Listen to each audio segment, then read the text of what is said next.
Glória a Deus. Mateus capítulo 28, versículo 1 até o versículo 9. Diz assim a Sagrada Escritura. E no fim do sábado, quando já despontava o primeiro dia da semana, Maria Madalena e a outra Maria foram ver o sepulcro. E eis que houvera um grande terremoto, porque o anjo do Senhor, descendo do céu, chegou removendo a pedra da porta e sentou-se sobre ela. E o seu aspecto era como um relâmpago, e as suas vestes brancas como neve. E os guardas, com medo dele, ficaram muito assombrados e como mortos. Mas o anjo, respondendo, disse às mulheres: Não tenhais medo, pois eu sei que buscais a Jesus, que foi crucificado. Ele não está aqui, porque já ressuscitou, como havia dito. Vinde e vede o lugar onde o Senhor jazia. E depois, imediatamente, e dizei aos seus discípulos que já ressuscitou dentre os mortos. E eis que ele vai adiante de vós para a Galiléia. Ali o vereis, eis que eu vos tenho dito. E saindo elas apressadamente do sepulcro, com temor e grande alegria, correram a anunciá-lo aos seus discípulos. E indo elas a dar as novas aos seus discípulos, eis que Jesus lhes sai ao encontro, dizendo: Eu vos saúdo. E elas, chegando, abraçaram seus pés e o adoraram. Amém, meus irmãos? Queridos irmãos, o título desse sermão de hoje é uma pergunta, na verdade, né? O título é uma pergunta. E a pergunta é esta: o Evangelho ainda te entusiasma? Hoje nós vamos celebrar a ceia do Senhor, e com esse texto, com essa passagem que nós lemos aqui, eu tenho esse título com justamente uma pergunta. O Evangelho ainda te traz entusiasmo? Pressupondo que deve trazer o que pelo menos já trouxe, né? Ou que está trazendo ainda. Então, quando nós olhamos para uma passagem dessa, né, o entusiasmo, que quer dizer alegria, fervor, né, o entusiasmo ele vai se cedendo, vai ter uma paixão que vai se explodindo em amor. Então, isso é o entusiasmo. A mensagem do Evangelho ainda traz entusiasmo. Porque às vezes nós olhamos para o Evangelho e não temos mais aquele entusiasmo. As pessoas às vezes perdem ao longo dos anos, ao longo dos tempos, a alegria de proclamar, de anunciar, e do que ele significa de verdade, de fato. O que o Evangelho significa, boas novas, mas boas novas do quê? De salvação. Salvação do quê? E de quem? Né? Deve ser feitas as perguntas. A salvação da condenação eterna por causa da ira de Deus, que vai lançar o pecador no inferno. Então, nós olhamos para esse versículo e quando chega no versículo 6, eu estou usando essa versão aqui hoje justamente por causa do versículo 6. Eu estou com a revista corrigida fiel hoje, e justamente por causa do versículo 6, que diz: Ele não está aqui, porque já ressuscitou, como havia dito. Vinde, vede o lugar onde o Senhor jazia. Se você tiver com a atualizada, vai estar escrito: Ele não está aqui, ressuscitou. O sentido é o mesmo. Mas essa palavra já ressuscitou me dá a impressão de mais entusiasmo, mais alegria, mais peso. Não que o outro esteja errado, mas a mim, pelo menos me parece, que dá uma alegria, um entusiasmo, um peso de gozo, de alegria, em que o anjo, quando as mulheres vão até o sepulcro, no terceiro dia, já bem de madrugadinha, a Bíblia diz no fim do sábado, já despontava o primeiro dia de semana, que é domingo, a Maria Madalena e a outra Maria foram ver o sepulcro. E eis que houvera grande terremoto, porque o anjo desceu do céu removendo a pedra. E quando elas chegam lá, diz a palavra do Senhor, que elas viram esses seres, que seu aspecto era como relâmpago, as suas vestes eram brancas como a neve. E os guardas com medo ficaram assombrados e como mortos, ou seja, desmaiaram, alguma coisa assim. Mas os anjos responderam à mulher: Não tenhais medo, porque eu sei que vocês estão buscando Jesus que foi ressuscitado. Vocês estão buscando Jesus que foi crucificado, melhor dizendo. Ele não está aqui, ele já ressuscitou como havia dito. Ele já ressuscitou como havia falado. E a mensagem é bem essa: as palavras do Senhor Deus não caem por terra. O que o Senhor falou, ele cumpre toda a sua palavra cabalmente. O que era escrito a respeito do Senhor para se cumprir, se cumpriu.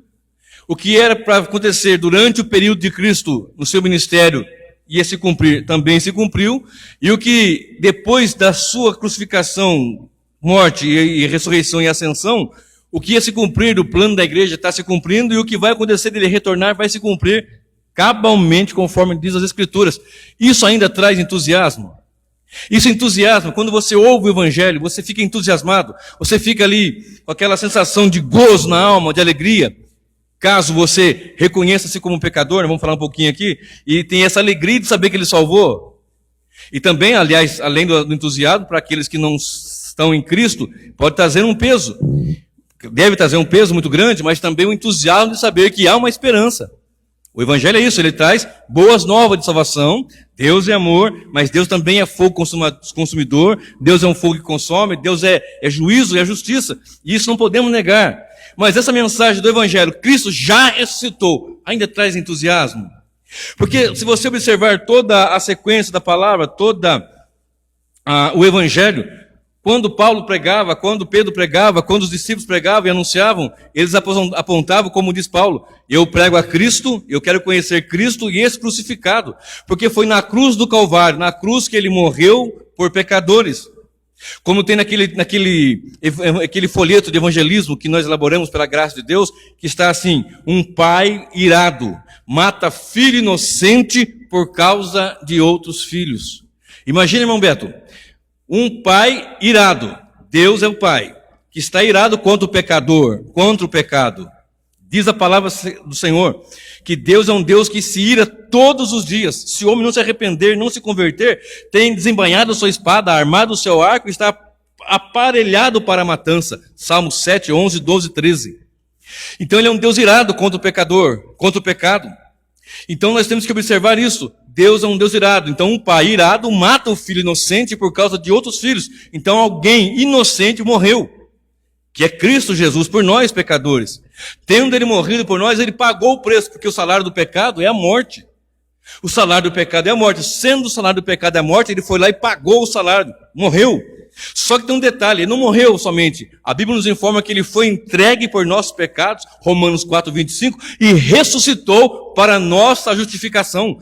Então, quando as mulheres vão ao sepulcro, os anjos dizem para ela, ele não está aqui, ele já ressuscitou, como havia dito, aleluias. Ele disse que ia ressuscitar e ressuscitou. Nós temos várias passagens, vários versículos. Eu não quero ficar aqui multiplicando muitos versículos, mas você tem que observar o seguinte, o que Deus, o Senhor, falou que ia acontecer, aconteceu cabalmente. Há uma grande dificuldade na mentalidade de muitos de acreditar que alguém possa ressuscitar. Se você observar na história bíblica, você vai encontrar ressurreição de algumas pessoas, como Eliseu no seu ministério, como Elias no seu ministério. Com Jesus no seu ministério, pessoas foram ressuscitadas, como lá em Lucas 7, aquela passagem do filho da viúva de Naim, que estava indo para sepultamento e o Senhor ressuscita. Você pode observar outras passagens, como por exemplo, com Pedro, questões assim que aconteceram de ressuscitar pessoas mortas. No entanto, essas pessoas se tornaram a morrer. Mas Cristo é a primícia da ressurreição, ou seja, Cristo é o primeiro a ressuscitar num corpo que nunca mais vai morrer, nunca mais vai perecer, nunca mais vai ter acesso, o pecado vai ter acesso. Então nós somos pecadores, não porque pecamos, nós somos pecadores na nossa essência de caídos em Adão. Mas quando Cristo ressuscita, Ele traz toda esta glória, toda essa firmeza e toda essa certeza que o homem em Cristo, ele aí pode ser salvo, liberto das trevas, da garra das trevas, do império das trevas, e com Cristo ele estar reinando desde já então, e quando Cristo voltar, ele ser transformado, se estiver morto, vai ressuscitar num corpo de glória, e vivo vai ser transformado num corpo de glória e ser levado à presença do Senhor. Isso não traz entusiasmo? Eu tenho entusiasmo em pregar o Evangelho. Eu preguei muitas mensagens, sabe, Leandro, em 97, 98, nós fazíamos quase todo domingo ar livre numa feira que tinha lá em São José dos Campos, feira livre. Depois da escola bíblica saía mais ou menos 2, 3, 4 irmãos, que era o que ia mesmo, algumas vezes um pouquinho mais, com os folhetinhos, e nós pregávamos na praça pública, pregávamos com entusiasmo, anunciávamos com entusiasmo. A primeira vez que eu ouvi falar de escatologia, quando o irmão falou de escatologia, ele disse coisas assim que amedrontariam, mas aquilo me deu entusiasmo. Isso dá medo realmente, isso é pesado realmente, isso é terrível saber que na grande tribulação ocorrerão coisas tremendas, mas o maior e melhor de tudo isso é que Cristo venceu por nós, porque o máximo que o ser humano pode fazer, o máximo que o homem pode fazer, o máximo que as forças das trevas podem fazer é matar o corpo, mas o único que pode matar o corpo e lançar a alma no inferno é Deus. E o único que pode livrar de lá também é o Senhor Deus. E em Cristo Jesus, o Senhor Deus Pai, dá essa graça, esse dom da vida através da obra que Cristo fez lá no Calvário. Não traz entusiasmo isso? Observe algumas coisas que vão nos entusiasmar. O que devem trazer entusiasmo e que trouxe entusiasmo. Olha comigo. Eu não vou ler, mas vou citar aqui. Lucas 2, de 8 a 11. Quando do nascimento de Jesus, quando do seu nascimento, a palavra nos informa que ele nasceu numa manjedoura e que havia pastores no campo guardando o rebanho. E de repente apareceu assim um refulgor de luz, uma glória manifesta, brilho, e iluminou aquela noite, ao contrário da sua morte, que o dia ficou escuro igual a noite. Quando ele nasceu, a noite ficou clara igual um dia. E os anjos celebravam e cantavam, e os pastores ali observando aquilo, ouvindo aquilo, e eles começaram a celebrar e exaltar a Deus, dizendo que na cidade de Davi, hoje, na cidade de Davi, nasceu o Salvador, Cristo e Senhor. Isso não traz entusiasmo? De saber que as Escrituras haviam dito e vinha sendo declarada pelos profetas. Se você observar o profeta Isaías, o profeta messiânico, que 700 anos antes de Cristo, ele anunciou, ele falou, ele proclamou com relação a Cristo, entre outros também, evidentemente, mas aí a alegria de saber que isso estava se cumprindo. E os anjos com entusiasmo disseram, hoje, na cidade de Davi, nasceu o Salvador, Cristo Senhor. Toda a humanidade caída em Adão. Porque quando Adão peca, toda a humanidade cai. Eu preguei aqui quinta-feira, Romanos 5, verso 12. Por um homem entrou o pecado no mundo, e pelo pecado a morte passou a todos os homens, por isso todos pecaram. Não tem um que não seja um pecador, nem eu, nem nenhum outro que seja na terra. O único era Cristo Jesus, é Cristo Jesus. Então todos estavam indo para o inferno. É a justiça de Deus. A justiça de Deus é uma condenação eterna no inferno. O homem debaixo da ira e da justiça de Deus vai para a eternidade no Gehenna, no inferno, dali não sai. Mas a palavra de Deus diz que na cruz do Calvário Deus derramou a ira sobre ele. A ira que cairia sobre os eleitos caiu sobre ele. E o pecado do ser humano, o pecado da raça humana é castigada em dois lugares. Ou em Cristo na cruz, ou na eternidade no inferno. Não tem outra escapatória. É isso. Agora, observe. Os cristãos, ou melhor dizendo, o povo todo, olhava para Cristo, para o futuro, para o Cristo que viria, conforme foi dito aqui pelos anjos. Hoje, na cidade de Davi, vos nasceu o Salvador, Cristo, que quer dizer o ungido, Salvador, o ungido, o Senhor. Hoje nasceu ele lá. A maior esperança, ou a única esperança, na verdade, para o ser humano é Cristo Jesus. Em toda e qualquer instância, em todo e qualquer tempo. Então as pessoas antes olhavam para ele, as pessoas do momento estavam ali com ele, e depois nós aqui olhamos lá para trás, para o que ele fez lá. Isso não dá no entusiasmo? Saber que nasceu Cristo Jesus, o Senhor, o Messias, ungido, Salvador. O homem estava totalmente condenado se não fosse a graça bendita do Senhor. Deus expressa o seu amor em que Cristo morreu por nós, sendo nós ainda pecadores. Mas será que Deus me ama? Diz a palavra do Senhor em Romanos, que Deus prova o seu amor para conosco em que Cristo morreu por nós, sendo nós ainda pecadores. Aleluias. Isso não traz entusiasmo? Não dá um entusiasmo na nossa alma, queridos irmãos, de saber que Ele nasceu para morrer por nós? Cristo, o Messias, o Salvador. Agora, no versículo 17 de Lucas 2, diz que vendo aquela cena, eles foram ver, os pastores foram conferir o que havia sido dito e foram até o local onde indicado pelos anjos, eles viram o menino ali e saíram divulgando e começaram com entusiasmo dizer, olha o que aconteceu. Então, às vezes nós pregadores reformados, principalmente aqueles que já vêm de uma Desde berço, dentro da reforma, eu vim de uma linha pentecostal, então aí às vezes a pessoa fica naquela, muito gélido, muito frio, mas eu me nego a não pregar com entusiasmo verdades como essa, por exemplo. Eu prego sobre o inferno com peso na alma, com pesar no coração. Eu preciso pregar sobre o inferno. É uma doutrina que muitos não querem falar, mas tenho que falar. Dificilmente você vê uma mensagem minha que eu não fale sobre a condenação eterna. Dificilmente você não vê eu falar sobre o sangue de Jesus, porque é uma mensagem que tem sido banida de muitos púlpitos. Mas graças a Deus, Deus tem levantado muitos nesse tempo de agora para voltar-se os fundamentos da palavra de Deus, que é a pregação sobre o pecado, sobre a condenação eterna, mas sobre a morte expiatória de Jesus, sobre a salvação eterna e a sua vinda gloriosa.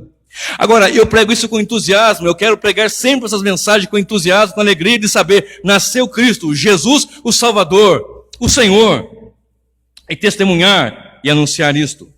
Se você olhar para o livro de Lucas, no capítulo 14, até o versículo 21, diz o texto sagrado, que Jesus, um pouquinho antes, ele foi levado, Lucas 4, ele é levado pelo Espírito ao deserto para ser tentado. Ele ficou 40 dias em jejum. E vocês conhecem a passagem bíblica onde ele foi tentado. E dali ele, vencedor, sai, conduzido pelo Espírito, ele vai até um local, uma sinagoga, onde podia-se sentar-se alguém, poderia pegar o livro, não era como o nosso assim, eram rolos, e ler. Diz o texto, a partir do versículo 14, que ele chegou, pegou o livro, o rolo, achou o local onde estava escrito no profeta Isaías, que é o capítulo 61, que diz, o Espírito do Senhor está sobre mim, pois me ungiu. Eu vou ler. Lucas 4, esse eu vou ler. Lucas 4, 14. E a passagem de Isaías 61. Olha só o que diz rapidamente. Lucas 4, 14. Eu vou pular aqui para o versículo 18.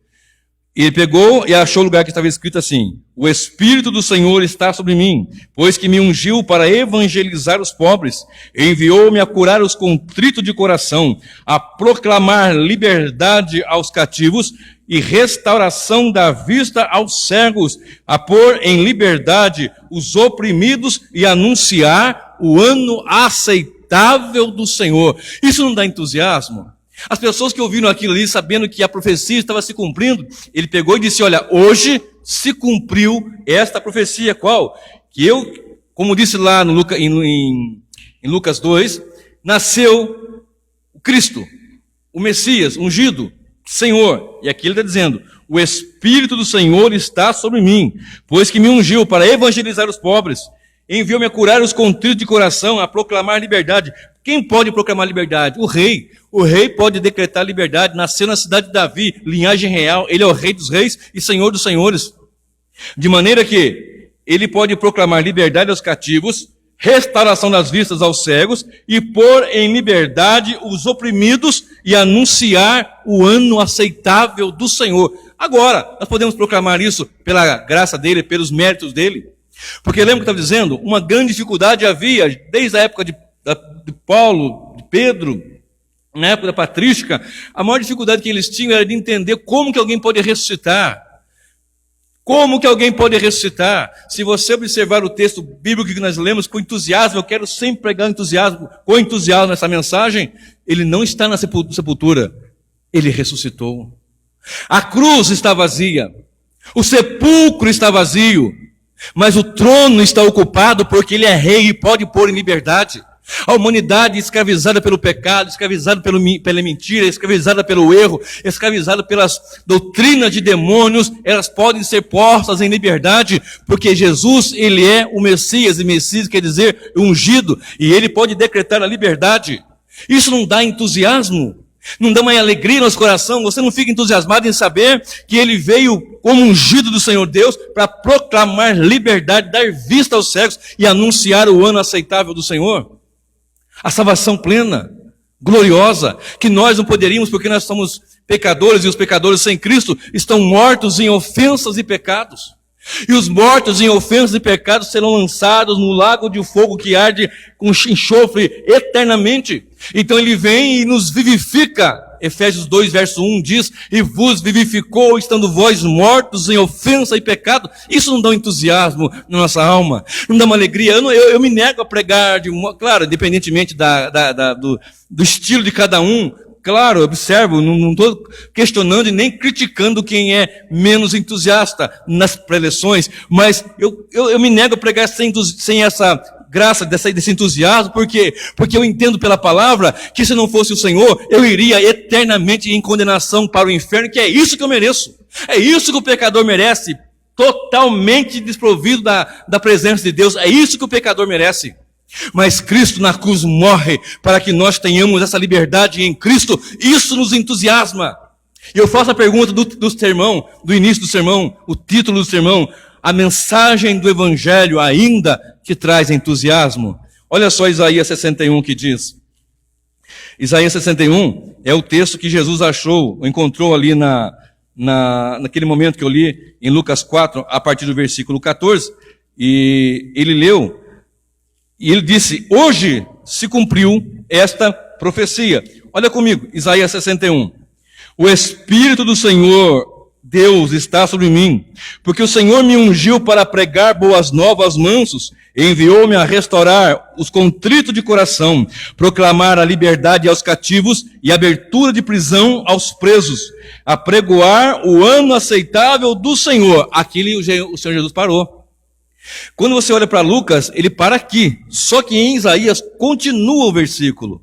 Ele parou aqui: e anunciar o ano aceitável do Senhor. Ainda dá tempo, ainda as portas estão abertas, ainda há lugar para o banquete da graça, ainda há oportunidade para que o homem esteja com Cristo eternamente glorificando ao nome do Senhor. Ainda há uma oportunidade, porque as pessoas estão com medo do coronavírus, Covid-19, mas eles esquecem que a dengue, aqui em Cruzeiro pelo menos, tem matado muitas pessoas, tem atingido muitas pessoas, bala perdida, assalto, o trânsito e muitas coisas. E quem me garante que eu termino essa noite aqui entre todos vocês? Quem garante? Eu não sei.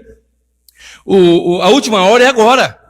E aqui está o ano aceitável do Senhor, a oportunidade está aqui, está aberta. Por quê? Jesus disse: hoje se cumpriu esta palavra diante de vocês. Agora, continua comigo Isaías.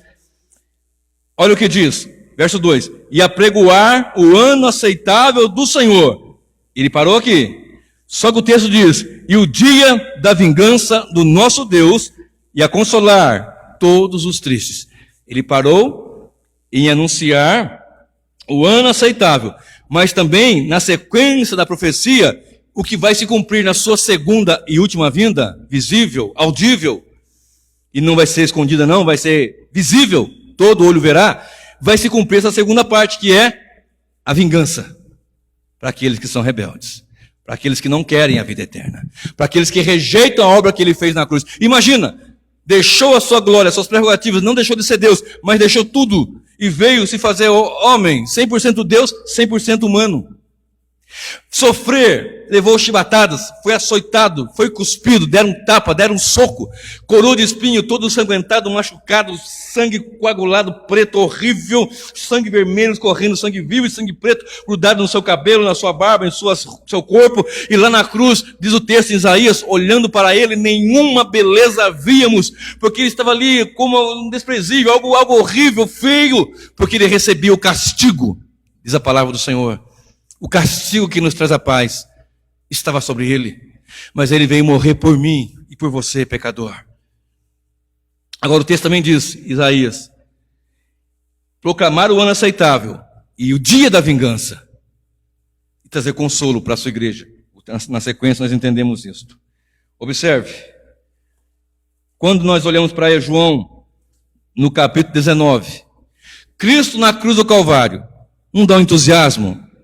Sabe, irmã Thalita, eu já errei muito no meu ministério, já falhei, tive problemas, e às vezes eu me debruço e falo: Senhor, como o Senhor é misericordioso, como o Senhor é glorioso, de um perdido pecador, porque eu sei que eu sou um pecador, e a minha credencial é esta, um pecador salvo por Jesus, que Ele escolheu para anunciar o Evangelho também. E com entusiasmo eu olho para as passagens bíblicas, como essa que eu falei agora, e como que eu vou citar agora, João 19, verso 30, Cristo crucificado, Cristo na cruz do Calvário, de repente Ele dá um brado, e Ele diz: está consumado, e entrega o seu Espírito. Não dá uma alegria saber, não dá um entusiasmo. Claro, é triste, é doloroso saber que alguém está sofrendo, machucado por causa sem ter culpa alguma, sem ter culpa nenhuma. Entre dois ladrões, entre dois bandidos, entre dois homens perversos, e os dois zombavam nele. Quando você lê os textos, os dois zombavam nele. Num dado momento, peraí, não é bem assim não.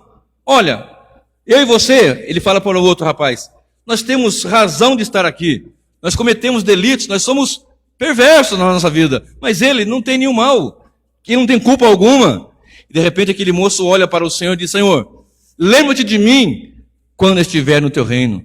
Ele clamou por misericórdia, ele viu ali a graça de Deus. Ele entendeu, quem está aqui tem um reino. Lembra-te de mim quando entrares no teu reino. Ou seja, o Senhor não é como um de nós. O Senhor é o Cordeiro de Deus que tira o pecado do mundo. João 1 e o verso 29 diz, eis aqui o Cordeiro de Deus que tira o pecado do mundo. Então quando aquele moço fala isso, o Senhor fala assim para ele, eu te digo que ainda hoje estarás comigo no paraíso. Ainda hoje estará comigo no paraíso. E o Senhor salvou um. Falei de manhã aqui hoje estudando com o Leandro. Salvou um deles, para que ninguém se desespere. E somente um, para que ninguém se acomode. Porque as pessoas às vezes ficam protelando, amanhã, depois que eu casar, depois que eu descasar, depois que eu comprar, depois que eu vender, quando terminar a faculdade, quando começar a outra faculdade, depois que eu tiver 30 anos, quando tiver 50, quando tiver 60, quem garante que hoje não vai ser o seu último dia, seu último instante? Quem garante? Só Deus é o Senhor, só Ele sabe, os dias, o momento, o minuto, a hora, só Ele sabe. Então nós olhamos para aquela cruz com tanto entusiasmo de dizer que Ele disse com as suas palavras fortes, está consumado, paguei o preço, comprei o pecador, aqui no meu sangue eu vou lavar, vou redimir, vou pagar o preço, estou pagando o preço, agora consumei, está feito. Ou seja, missão cumprida. Não dá entusiasmo de saber que ninguém podia fazer isso se não fosse o Senhor, nem um anjo, nem um querubim, nem um serafim, ninguém, nenhum apóstolo, nenhum profeta, ninguém podia fazer isso, a não ser o Cordeiro de Deus. O Senhor Jesus, só Ele poderia fazer isso que Ele fez na cruz do Calvário, e assim fazendo, derramando seu sangue precioso pela sua igreja, pelos seus eleitos, dando condições pelo novo e vivo caminho, Hebreus 10, 20, pela sua carne, como um véu rasgado, nós temos hoje acesso livre para falar com Deus. Não precisamos mais daquele como era na antiga aliança, o sacerdote e o sumo sacerdote, tudo aquilo, levar um bode, levar um cordeiro, levar um bezerro, uma pombinha, fazer sacrifício num dia de Yom Kippur, e tudo aquilo, todo aquele processo, todo aquele sistema sacrificial se cumpriu em Cristo, quando Ele disse, está consumado. Não traz um entusiasmo no seu coração? Não te dá uma alegria de saber, eu tenho uma esperança, eu tenho a maior esperança, eu tenho a certeza que em Cristo eu sou salvo, porque Ele garantiu, está consumado. Há pessoas que querem ainda acrescentar, não, para você ser salvo, precisa fazer isso, mais aquilo outro, e mais aquilo outro. Quando eu falo isso, eu estou desprezando a obra da cruz. Quando eu falo isso, quando alguém diz isso, está menosprezando o que Ele fez. Ele disse, está consumado. E acabou. Observe comigo. Efésios, capítulo 4, verso 33 e 5, 1 e 2. Efésios, capítulo 4. Glórias a Deus. E verso 32 e depois 5, na sequência, verso 1 e verso 2. Olha o que diz.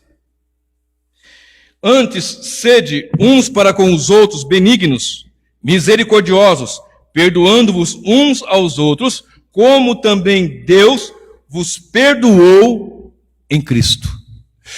Onde nós somos perdoados? Em Cristo. Onde o homem alcança o socorro da salvação eterna? Em Cristo. Onde o Deus perdoa o ser humano? Eu não falei agora há pouco que Deus é um Deus irado, um Deus que tem ira contra o pecado, contra o pecador. Aonde o homem encontra descanso? Em Cristo. Porque Ele fez a obra perfeita e disse, está consumado. Não há entusiasmo em falar isto? Deve haver entusiasmo no nosso coração em dizer, lá na cruz, Ele pagou todos os nossos pecados, todas as nossas iniquidades. O castigo que nos traz a paz estava sobre Ele. Olha só Efésios 5, 1 e 2. Sede, pois, imitadores de Deus como filhos amados, e andai em amor, como também Cristo nos amou, e se entregou a si mesmo por nós, em oferta de sacrifício a Deus, em cheiro suave. Ele foi como uma oferta a Deus, em cheiro suave, e se entregou por nós, para que nós pudéssemos ter essa bendita salvação, essa graça tremenda e gloriosa. Quando ele disse, está consumado, não traz o entusiasmo na nossa alma, porque se fosse por nós estaríamos perdidos, não alcançaríamos salvação. Romanos 3 diz que ninguém buscaria a Deus, porque não há um justo sequer, ninguém, absolutamente ninguém. Como faríamos? Como íamos fazer? Mas ele disse, está consumado. Paguei o preço. Paguei. Preço de sangue. Conforme fala o apóstolo Pedro, não foi preço de sangue de bezerro, de sangue de bode, não. Preço de sangue inocente. Agora observe.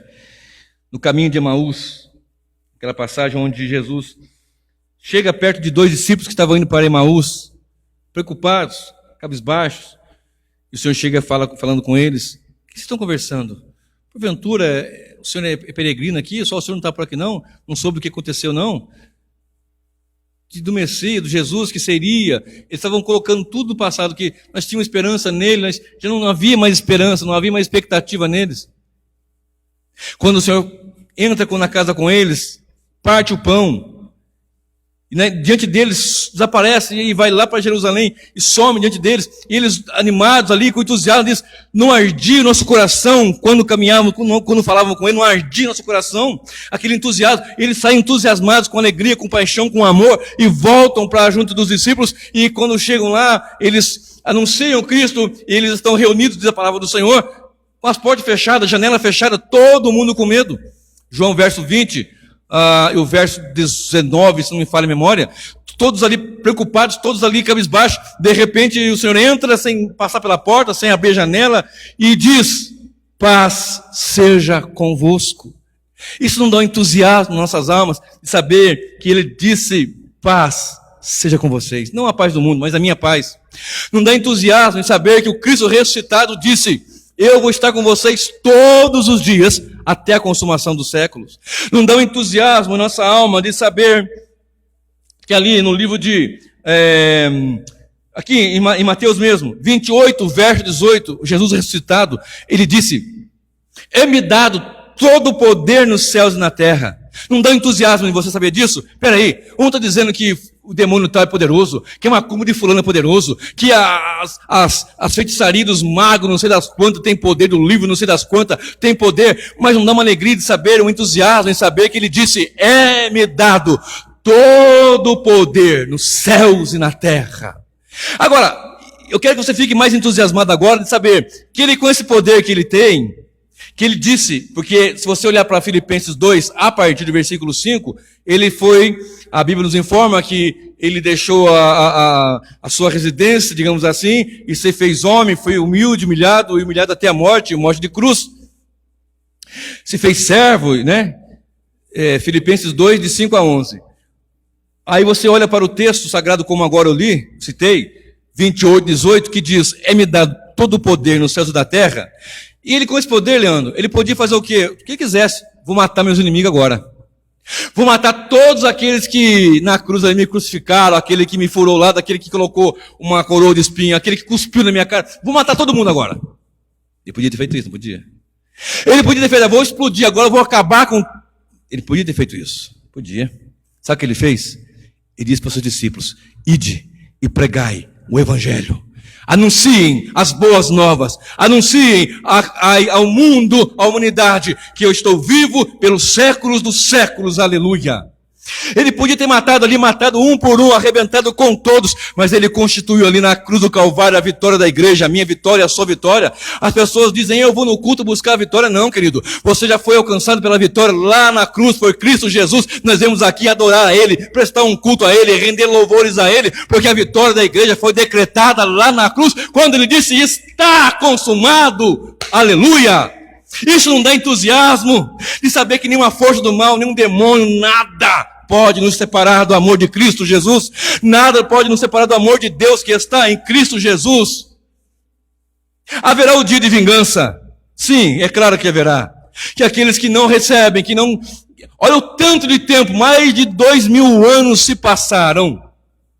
Mais de 2000 anos se passaram e as pessoas não vieram a Cristo. As pessoas estão voltando as costas para Ele. Multidões o negam, multidões não querem saber do Evangelho. Acreditam em qualquer coisa menos no Evangelho. Mas nós estamos caminhando para o fim. Repito, mas quem garante que o nosso fim não é hoje? Não é agora. Observe. Em Apocalipse capítulo 5. Nós temos aqui um momento onde Jesus ele é exaltado nas regiões celestiais, onde ele é coroado como Rei dos Reis e Senhor dos Senhores. Há poucos dias eu preguei sobre os 7 selos, os 4 cavaleiros, eu falei bem sobre isso. Mas no capítulo 5 de Apocalipse, nós observamos, no capítulo 4, no verso 1, João, ele é levado em espírito, você pode ler aqui no versículo 2, e logo fui arrebatado no espírito, e eis que um trono estava posto no céu, e um assentado sobre o trono. Ele é levado até o céu, abriu-se uma porta e ele foi levado, de uma forma espiritual, arrebatamento, algo assim, num êxtase.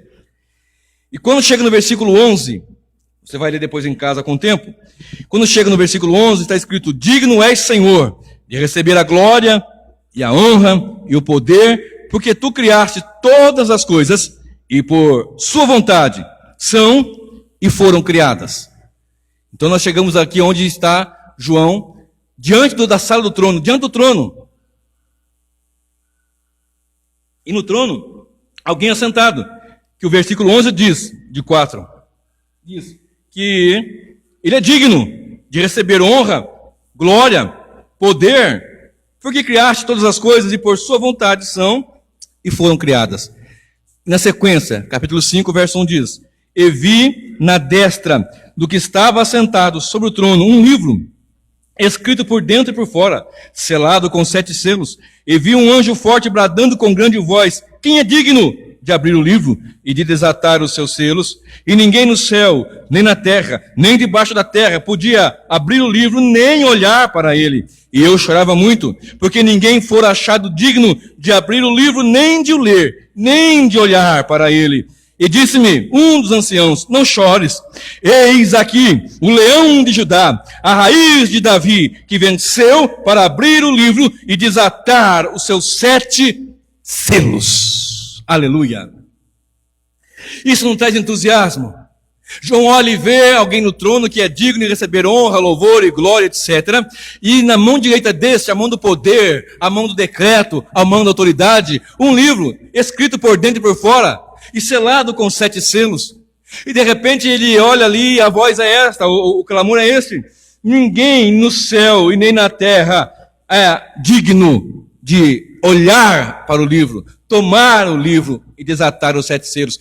Tão glorioso que era o livro da história da humanidade, tão tremendo que era, que é, de fato, e a humanidade ali, aliás, diante de todos, ninguém era digno. Diz a palavra do Senhor que João chorava muito, e eu chorava muito.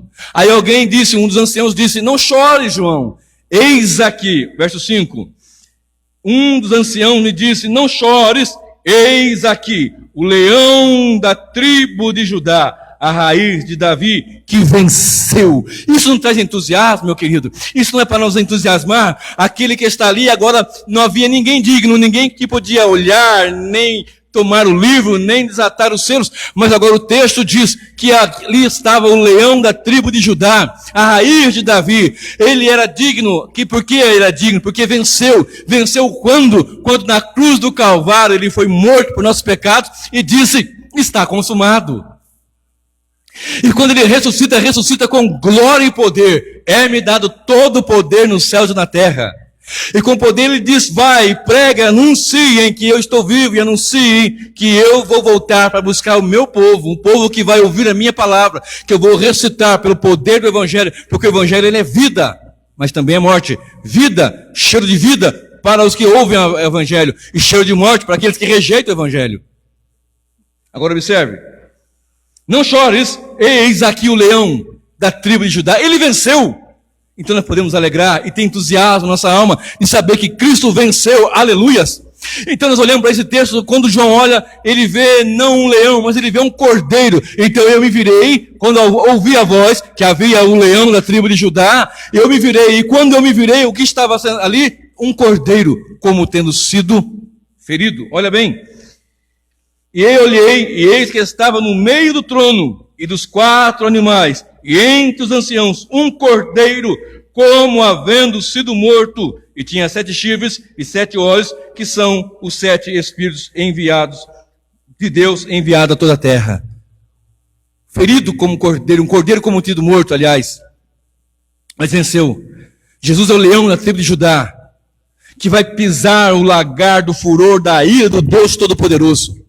Jesus é poderosíssimo para salvar o perdido pecador. Será que porventura nós temos alcançado em graça de Deus? Será que porventura posso ser salvo? Talvez você que esteja aqui, talvez você que vai ouvir depois pelo canal na internet. Será que eu posso ser salvo? Olha o que diz a palavra do Senhor em Romanos, capítulo 10. Capítulo 10, verso 9 e o verso 10. Outro dia eu vou pregar com mais profundidade sobre isso daqui, mas só para citar agora. 9 e 10 de Romanos 10. Romanos capítulo 10, verso 9 e verso 10. A saber, se com a tua boca, se, tem um condicional aqui, se.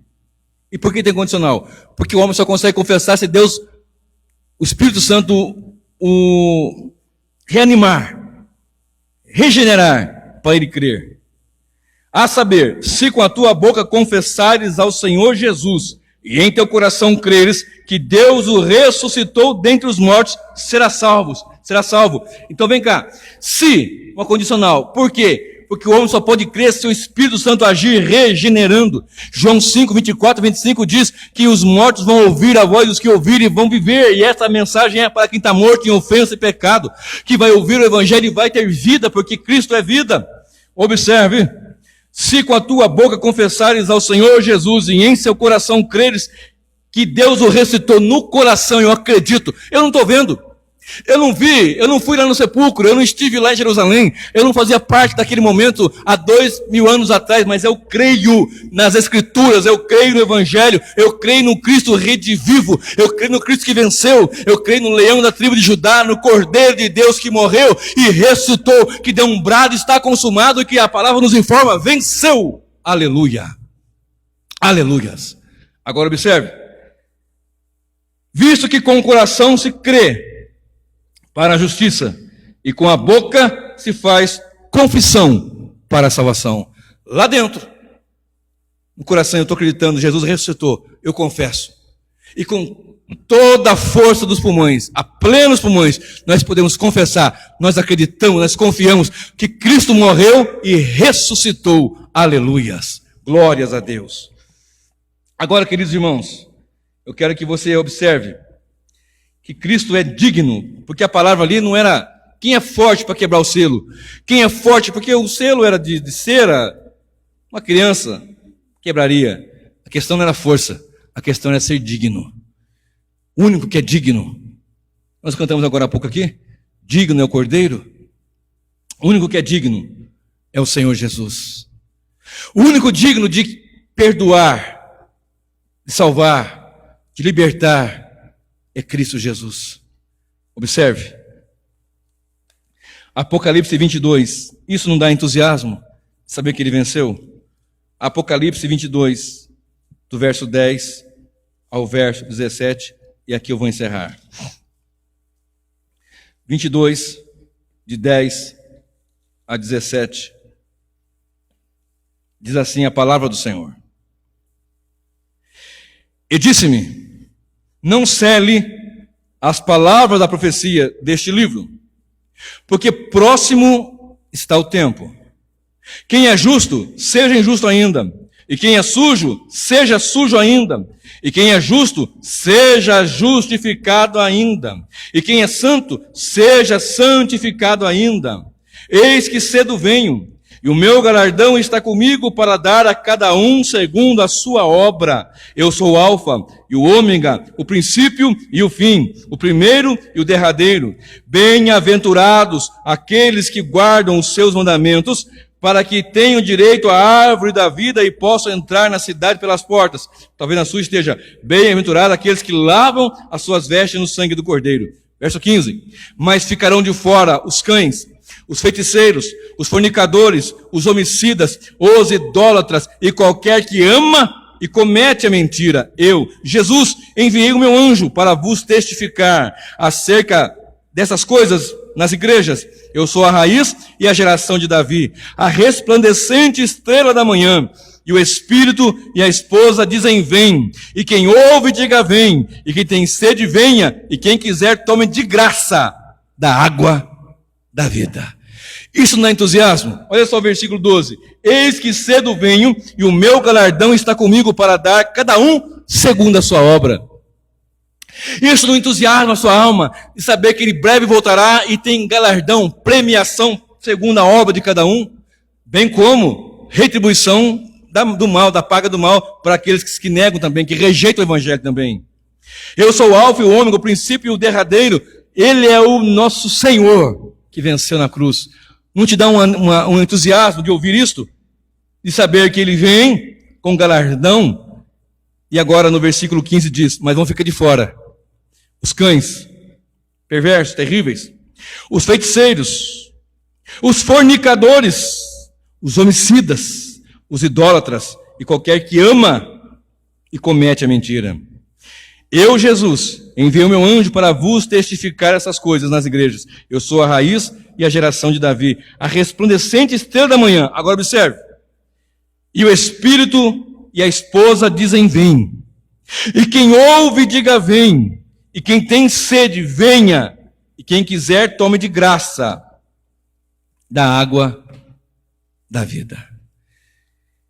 Aqui uma alegria muito grande, com entusiasmo eu falo o que a palavra do Senhor nos diz. Quem tem sede, venha. E quem quiser, tome de graça da água da vida. O Senhor Jesus, quando voltar, Ele vai galardoar os seus, premiar mediante a obra e o trabalho de cada um. Não somos salvos pelas obras, mas para as obras, para as boas obras. E vai tratar com juízo aqueles que rejeitam o evangelho, que rejeitam a palavra. Então a oportunidade está dada. E há um entusiasmo nisso. Isto ainda te entusiasma? Deixa eu fazer uma aplicação aqui. Há entusiasmo na sua alma, no seu coração, quando você ouve verdades como esta? Há entusiasmo no seu ser de saber que Cristo foi no meu lugar, no seu lugar morrer, e a morte substitutiva, vicária, no meu lugar e no seu lugar? Isso te dá entusiasmo? Te dá entusiasmo sair, proclamar e pregar e anunciar ao perdido pecador que ele precisa se reconciliar com Deus? Isso te dá entusiasmo de saber que na cruz ele morreu para que nós pudéssemos ter essa reconciliação com Deus? Isaías 59 diz que o ouvido do Senhor Deus não está tampado, nem seu braço está encolhido, para que possa nem ouvir, nem abençoar. Mas o pecado faz separação de nós e nosso Deus. No entanto, Jesus é aquele que derramou o seu sangue e perdoa pecados. Então a oportunidade é esta. Isto te faz ter entusiasmo em receber essas verdades e de proclamar a Cristo, de ler a palavra, de buscar a face, de orar a face do Senhor e orar diante dele. Te dá entusiasmo ainda congregar, vir aos cultos, te dá entusiasmo ainda saber que vai ter um evangelismo, te dá entusiasmo de saber que nós estávamos indo para o inferno e ele nos escolheu a salvação em Cristo Jesus. Isso te entusiasma? Conclusão: se não há entusiasmo, nós precisamos nos debruçar diante do Senhor Deus e pedir perdão. Se não há entusiasmo em saber essas verdades, nós temos que nos debruçar diante do Senhor e pedir perdão. Mas que o Senhor nos encha do seu Espírito Santo e que venha o entusiasmo pelo poder do Evangelho de Jesus. Amém? Vamos orar?